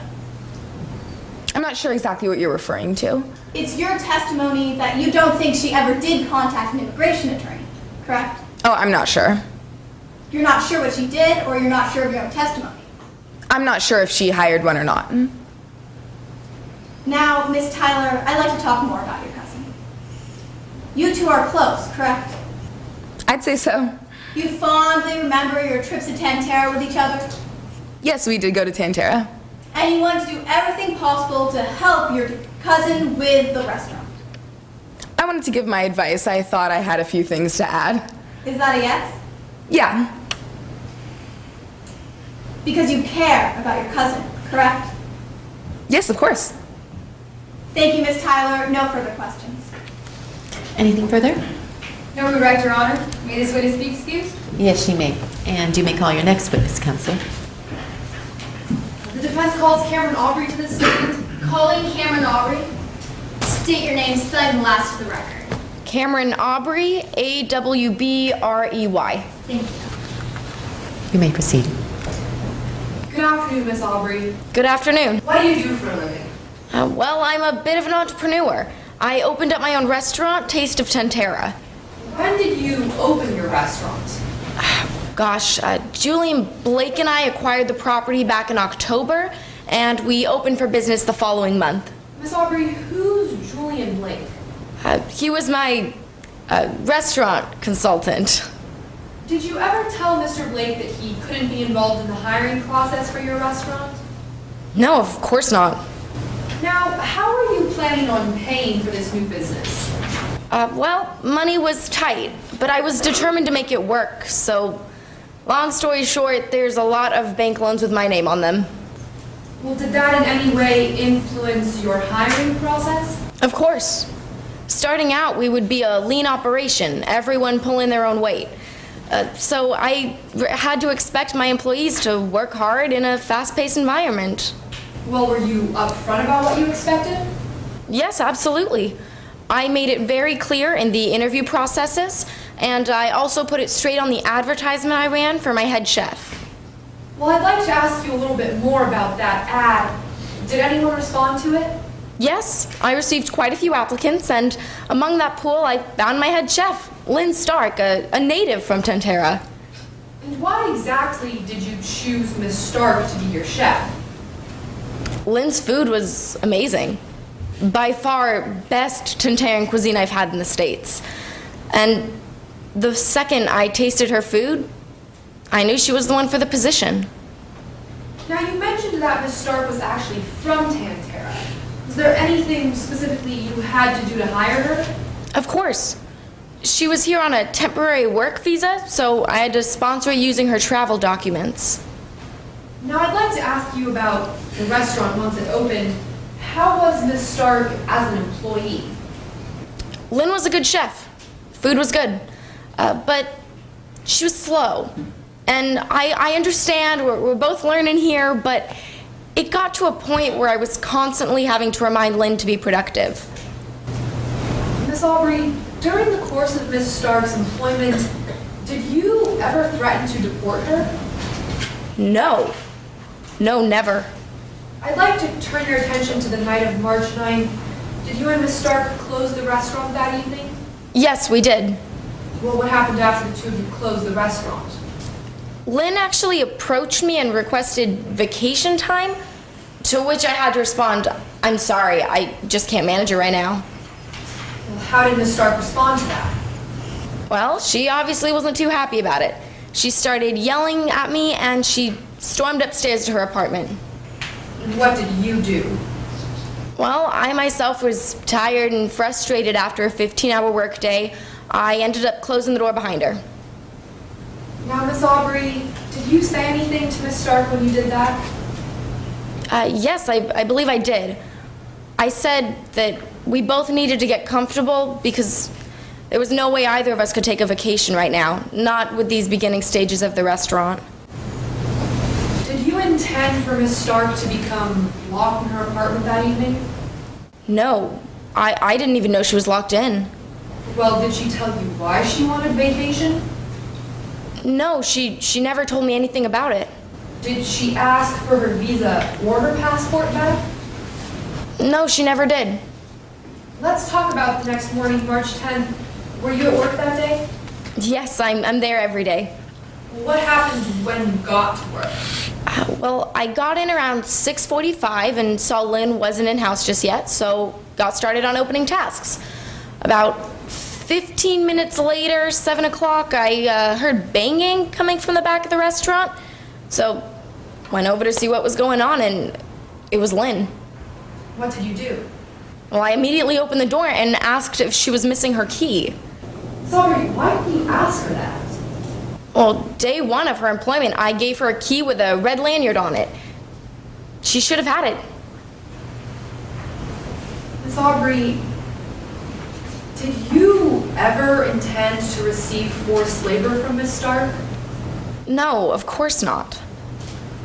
Did you ever intend to take advantage of her in any way? Absolutely not. Thank you, Miss Aubrey. Nothing further at this time, Your Honor. Cross-examination. Yes, Your Honor.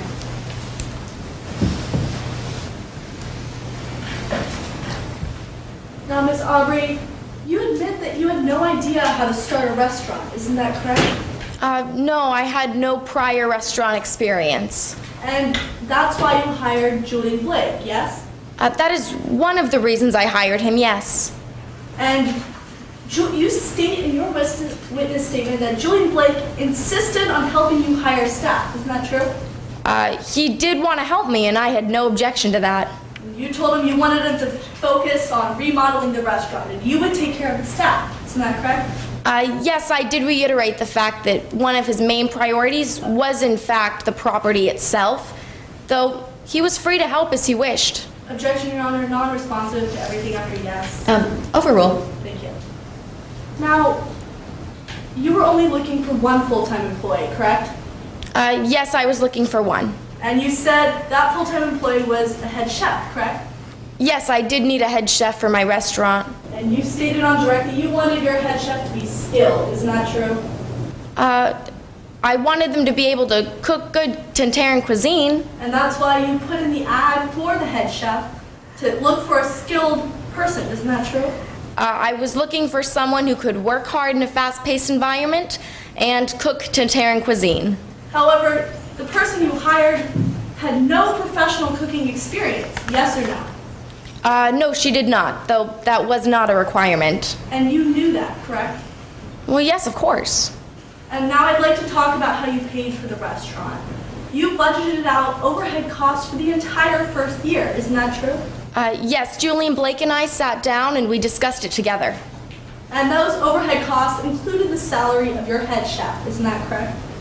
Yes, they included all salaries, my income included. I'm sorry. You were aware at the time that minimum wage was $9 an hour, correct? Yes, I believe that was minimum wage at the time. And a full-time work week is 40 hours a week?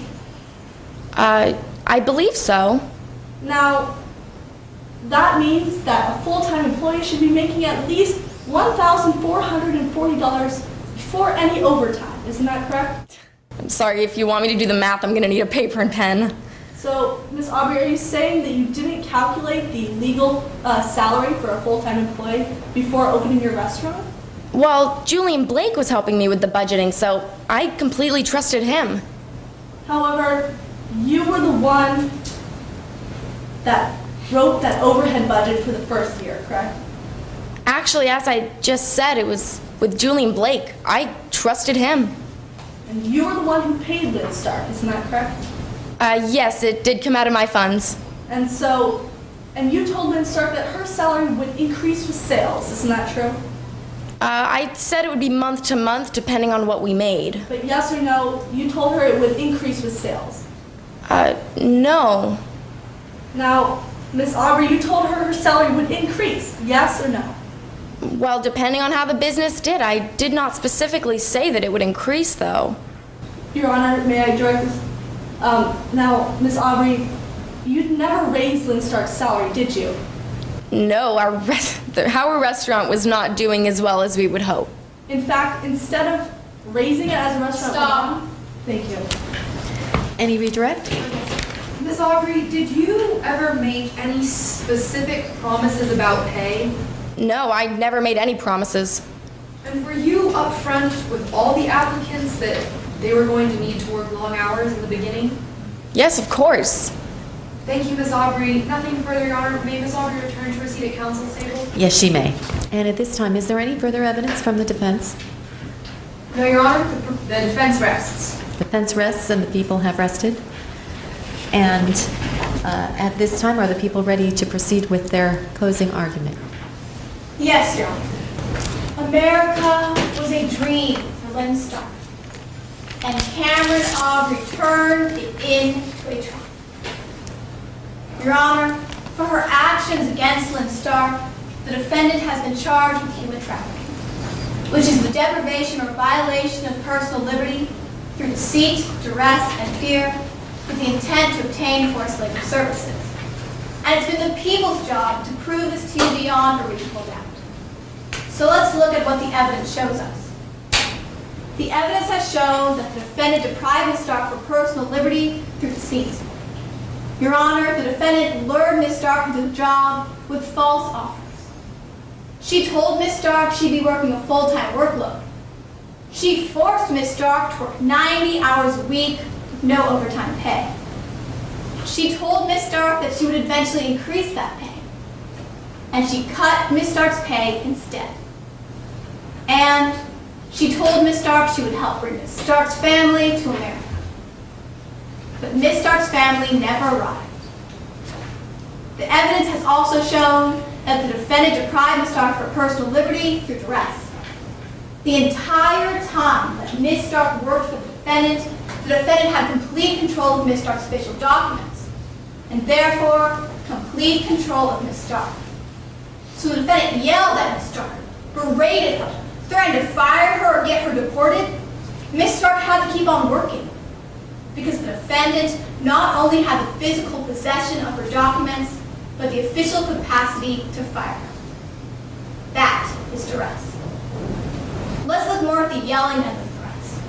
The evidence shows that the defendant scared Ms. Stark to keep her working. Your Honor, you heard from multiple witnesses today that the defendant yelled at Ms. Stark and threatened her when she thought Ms. Stark wasn't working fast enough. When Ms. Stark dared to take a 5-minute break. Because Ms. Stark wasn't the obedient laborer she needed her to be. Ms. Stark was so scared after the defendant trapped her in her apartment that she wrote a note to a police officer reading, "Please help me. I'm treated like a slave." That is fear. Your Honor, the people have also had to prove to you that the defendant did all this with the intent to obtain forced labor services. So let's look at the evidence. The defendant wanted to be the only person in charge of hiring. You heard her today testify that she told Julian Blake to focus on the remodeling. She also told Julian Blake that she could find the right person, a particular type of person, because she saw her old boss get a lot out of foreign workers for little cost. So she looked in a place she knew was full of foreign workers, Little Tantera. And when Miss Stark applied, the defendant set her trap. She asked Miss Stark questions to see just how vulnerable and poor and desperate she really was. Even asking, would anyone in Little Tantera miss you if you were gone? She wanted to know that she could treat Miss Stark like property, which is what she called Miss Stark, her proprietary interest. Your Honor, for the defendant's actions on the night of March 9th, she is charged with false imprisonment, which is the intentional and unlawful confinement of a person that makes them stay against their will. The evidence has shown today that the defendant intentionally and unlawfully confined Miss Stark. Your Honor, it's undisputed here today that the defendant knew what she was doing when she slammed that door on Miss Stark, that she would be trapped without her key. Let's look at what the defendant said to Miss Stark after she trapped her. He said, "You better get comfortable there. It's going to be a while before you go anywhere." And when she let Miss Stark out, she laughed, asking, "Missing your key?" She knew Miss Stark did not have her key because, as defense witness Frankie Lyman testified, she was in Miss Stark's room where Miss Stark kept her key the day before she locked Miss Stark in that room. And you heard from Officer Hayden West that she only found one key in her investigation, in Cameron Aubrey's possession. The evidence has also shown that Miss Stark never consented to being locked in her apartment. Your Honor, that's easy. Miss Stark testified on the stand that she never consented to being locked away. You heard earlier in trial that the defendant thought the lock would be good for locking something away. And that's exactly what she did on the night of March 9th. Your Honor, the evidence presented today compels but one verdict. Guilty on both charges, beyond a reasonable doubt. Thank you. Thank you, counsel. And the defense closing. May it please the court? Expecting hard work is not a crime. Your Honor, the prosecution has charged Cameron Aubrey with 1 count of human trafficking and 1 count of false imprisonment. They've tried to show that Miss Aubrey obtained forced labor from Lyn Stark and intended to do so. But what has the evidence shown today? All Miss Aubrey intended was to get hard work from her employees in starting up a brand new restaurant. Your Honor, the prosecution has failed to meet their burden. Because in order to prove human trafficking, they had to show that not only did Miss Aubrey deprive Lyn Stark of her personal liberties, but that she also intended to do so, and they need to prove both elements beyond a reasonable doubt. But Your Honor, Lyn Stark wasn't trapped. The prosecution tried to tell you that Miss Aubrey intended from the outset to bring Miss Stark in, a foreign laborer, and trap her in the taste of Tantera. But that's simply not what the evidence has shown. Because we know that Lyn Stark responded to an ad in a newspaper. The ad didn't ask for foreign laborers.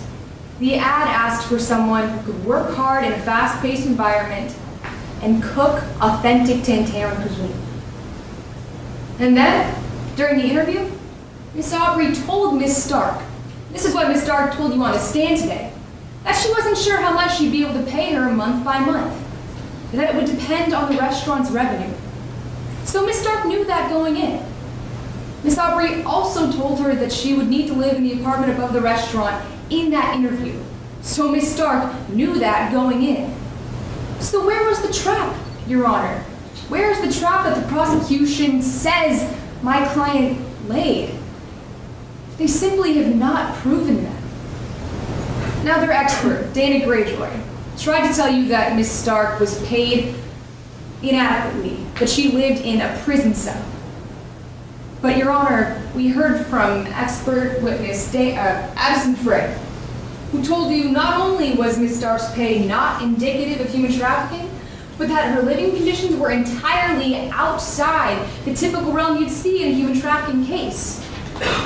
That's reasonable doubt, Your Honor. The prosecution has also tried to point to the fact that Miss Aubrey had Lyn Stark's immigration documents as duress under the jury instructions, Calcum 1243. Your Honor, why did Miss Aubrey have Lyn Stark's immigration documents? Well, she told you herself. She was sponsoring Lyn Stark's employment in the United States. Why didn't she give them back? Well, she told you that too. Lyn Stark never asked. But still, the prosecution has tried to show that Miss Aubrey was withholding those documents. But where were they being kept? Well, Officer Hayden West told you that on the stand, Your Honor. She told you that when she found those documents, they were right here, in my client's office, in the Taste of Tantera. Now, not only do we know that Lyn Stark worked in this restaurant nearly every day, not only did Lyn Stark live in this building, but we also know that she was in that office, calling her family time and time again. There was nothing stopping her from getting into that office and taking her documents if she needed them. Now on to the false imprisonment charge. Penal Code 236. The prosecution tried to tell you that my client intentionally detained Lyn Stark. But if they can't prove that she intended to do so beyond a reasonable doubt, then Miss Aubrey must be acquitted. And what evidence has the prosecution brought to prove that point? Well, they tried to tell you that Miss Aubrey took Lyn Stark's key. But Your Honor, there was no evidence to support that. All we know is that Miss Aubrey closed the door on Lyn Stark on the night of March 9th. But we have not heard evidence to prove beyond a reasonable doubt that she intended to lock Lyn Stark in that apartment. Your Honor, without intent, on either count, Miss Aubrey must be acquitted. And we heard from my client's cousin today, Devon Tyler. We heard from Frankie Lyman as well. Both of these witnesses told you that Miss Aubrey isn't the kind of person to take advantage of someone else. Strict, maybe, but fair, kind, generous, and a hard worker. Your Honor, the only thing that the evidence has shown today is that Miss Aubrey expected hard work in her brand new restaurant. The prosecution has failed to meet their burden beyond reasonable doubt on either count. We ask that you find Miss Aubrey not guilty. Thank you. Thank you, counsel. Rebuttal from the people. Yes, Your Honor.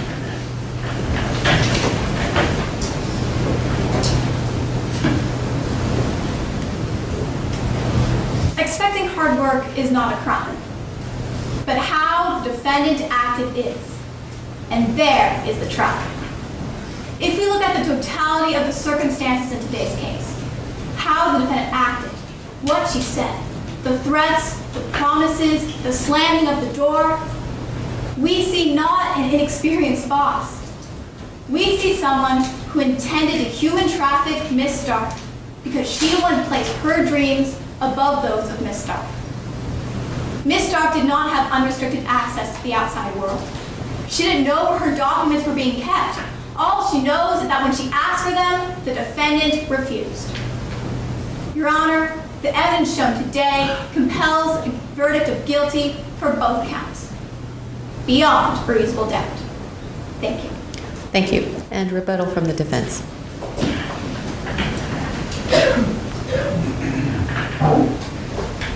The prosecution has failed to bring evidence to show that Lyn Stark didn't know where her immigration documents were. In fact, the prosecution relied heavily on circumstantial evidence in today's case, Your Honor. But Calcum 224 is clear. There are two interpretations of the evidence, both reasonable, one pointing to innocence and one to guilt. The court must adopt the one pointing to innocence. So when we look at the phrases that Miss Aubrey said, are you missing your key? We both need to get comfortable here because it's going to be a long time before either of us can afford a vacation. Your Honor, not only are those statements reasonable, but they're what we must adopt in forming the verdict. We ask that you find Miss Aubrey not guilty. Thank you. Thank you. And at this time, do both sides submit? Or is there a side that would like to speak with their coaches regarding any trial irregularities prior to the ruling? Defense? No, Your Honor. No, Your Honor. Thank you. First of all, I want to thank both sides once again for the advocacy, the level of advocacy that you have brought to this courtroom. You each have very well emphasized the strengths of the evidence to support your case, and you have also been able to identify the weaknesses in your opponent. So that assists the court in being able to flesh out all of the issues. In this particular case, the court does focus on the element of intent. And as both counsel have pointed out, as to count one, the people must prove that the defendant intended to obtain forced labor. And is almost always the case in proving specific intent, the people are relying on circumstantial evidence because people often, especially in a trial situation, aren't going to indicate that they had the intent to commit the crime. The court does find that the circumstantial evidence is persuasive in this case. Thank you for standing for the verdict. As to count one, and that was the evidence has been articulated by the people. The court finds that the defendant did not at the outset necessarily intend to obtain forced labor. She had a dream. She invested significantly in her efforts and in her treasure in that dream. She was also very aggressive in her employment practices from the outset in terms of, in her own words, trying to obtain labor from individuals who were immigrants because I think as the quote was that she could get a lot of work out of them. That in and of itself would not be sufficient for this court to come to a conclusion that she intended ultimately to obtain forced labor. However, as the business continued to flounder, there is a point at which she went over the line and went beyond simple bad employment practices or unlawful employment practices. And although the court does not believe that she intended to break the law, the court is convinced that she intended to do whatever she needed to do in order to succeed with that business. And that included, at some point, forcing the victim in this case to provide labor. So based upon that, the court does find that she is guilty as to count one, and primarily based on the statements with regard to once the door was shut on the evening of the 9th, and Ms. Stark was locked in her room, there was a comment about being prepared to be there for quite some time. And then even more significant to the court was her reaction when she opened the door and laughing as she said, asked Ms. Stark if she was missing her key. So based primarily on that and the credibility of Ms. Stark, which was not significantly challenged, the court did find her to be credible and therefore also finds the defendant guilty of count 2. And at this time, the defense can go ahead and be seated, and we will depart from what would be the ordinary practice in a courtroom, and which is not to applaud once a verdict has been returned. I think we will not applaud for the verdict, but we certainly need to applaud for the students who have worked so hard in this endeavor. This place goes to Carmel High.